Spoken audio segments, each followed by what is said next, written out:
Good morning all of you. I hope आप घर पर होंगे, सुरक्षित होंगे। आज हम कक्षा 8वीं का पार्ट 9 पढ़ेंगे, जिसका नाम है कबीर की साखियां। यह एक कविता है और कवि जो इसके कवि हैं वो कौन है? कबीर जी। साखियां यानी कबीर की साखियों में कबीर जी ने शिक्षा दी है कि हमें इससे क्या शिक्षा प्राप्त होती है। तो बेटा इसके बारे में हम पहले भी पढ़ चुके हैं, लेकिन आज हम दोहराई कार्य कर रहे हैं, तो हम इसके शब्दार्थ और प्रश्नोत्तर भी पढ़ने से पहले हम इसके सार के बारे में जान ले, ताकि हमें शब्दार्थ और प्रश्नोत्तर पढ़ने में आसानी हो। तो बेटा ध्यान से सुनिएगा, कबीर की साखियां हैं, कबीर ने क्या शिक्षा दी है।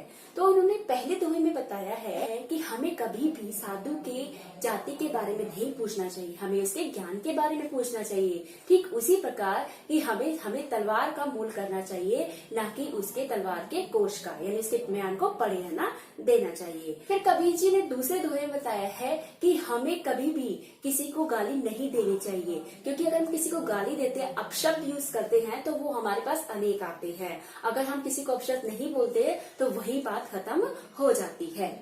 फिर तीसरे दोहे में कबीर जी ने बताया है कि हमें जब भगवान का स्मरण करते हैं, भगवान के नाम का जप करते हैं, तो माला तो हमारे हाथ में फिरती रहती है और जीभ पर हमारे भगवान का नाम होता है, और जो मन होता है वो दसों दिशाओं में फिरता रहता है, जिससे भगवान का स्मरण नहीं होता। यानी कहने का अभिप्राय है कि हमें एकाग्र मन से भगवान का जाप करना चाहिए, तभी हमें भगवान की प्राप्ति हो सकती है।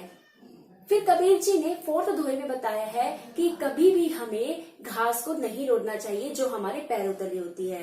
किसी न किसी दिन वह घास का तिनका हमारी आंखों में पड़ जाता है, जो हमारे लिए कष्टदायी होता है, दुखदायी होता है। कहने का अभिप्राय है कि हमें तुच्छ छोटे व्यक्ति को कभी नुकसान नहीं पहुंचाना चाहिए, क्योंकि कभी न कभी वह छोटा व्यक्ति हमारे लिए नुकसानदायक होता है।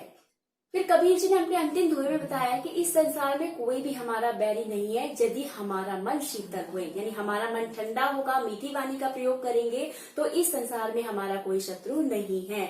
आपा या आपा तो दारी दे, यानी हम अपने आपे को, अपने गुस्से को छोड़ दे, तो हमारे लिए जल सवार हमारे मित्र के समान होगा। यानी यहीं पर सब लोग हम पर दया करेंगे, यानी हमारे मित्र बनने की कोशिश करेंगे। तो ये कबीर की साखियां थी, जिसमें हमें शिक्षा दी गई है, और शिक्षा से प्राप्त करके हम एक अच्छे इंसान प्राप्त बन सकते हैं। यानी कबीर की जो साखियां हैं, उनसे हम शिक्षा प्राप्त करके, ज्ञान प्राप्त करके हम एक अच्छे इंसान बन सकते हैं, वही बताया गया है। तो बेटा अब हम अपने शब्दार्थ पढ़ते हैं। हमारा पहला शब्दार्थ है ज्ञान। ज्ञान का मतलब होता है जानकारी। मोल करो, मोल भाव करना।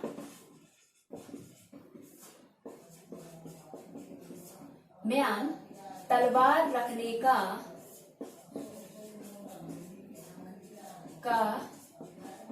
कोश, तलवार रखने का कोश। गाड़ी गाली। कर हाथ। दहु दस। दिशी दिशा।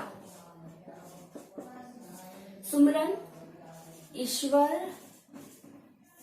के नाम का जप। घास तिनका।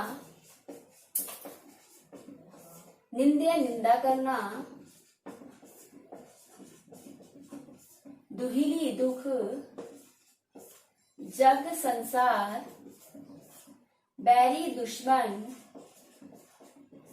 शीतल ठंडा। आपा गुस्सा या अहंकार भी बोल सकते हैं। कोई कोई भी। तो बेटा ये हमारे हो गए शब्दार्थ। अब हम अपने प्रश्नोत्तर पढ़ते हैं। हमारा पहला प्रश्न है, तलवार का महत्व होता है म्यान का नहीं। उक्त उदाहरण से कबीर क्या कहना चाहते हैं, स्पष्ट कीजिए। यहाँ पर कबीर जी कहना चाहते हैं कि हमें तलवार को महत्व देना चाहिए, ना कि उसको म्यान को, क्योंकि म्यान तो तलवार रखने का कोश होता है, उसकी स्थान होता है जिसमें हमें तलवार रखनी होती है। उसी प्रकार हमें जाति को महत्व ना देकर उस साधु के ज्ञान को महत्व देना चाहिए, ज्ञानी व्यक्ति के ज्ञान को महत्व देना चाहिए, क्योंकि आज ज्ञानी से ही व्यक्ति श्रेष्ठ बनता है और ज्ञानी ही व्यक्ति समाज में श्रेष्ठ माना जाता है। इसलिए इसमें कबीर जी ने कहा है।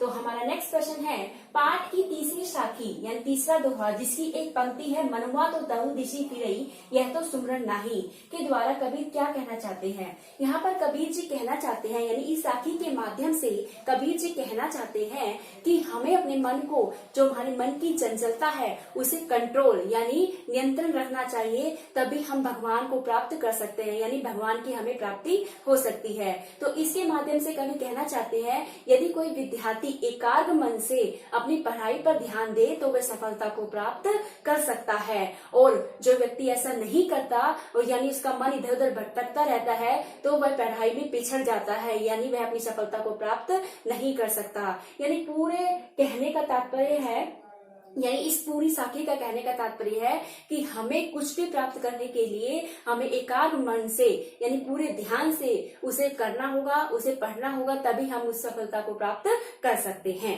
हमारा नेक्स्ट प्रश्न है कबीर घास की निंदा करने से क्यों मना करते हैं। पढ़े हुए धोए के आधार पर स्पष्ट कीजिए।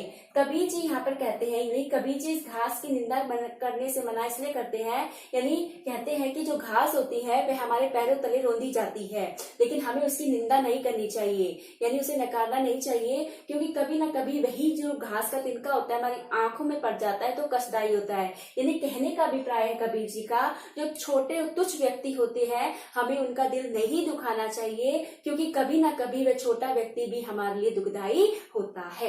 नेक्स्ट प्रश्न है मनुष्य के व्यवहार में ही दूसरों को विरोधी बना लेने वाले दोष होते हैं, यह व्यवहार किस दोहे से व्यक्त होता है।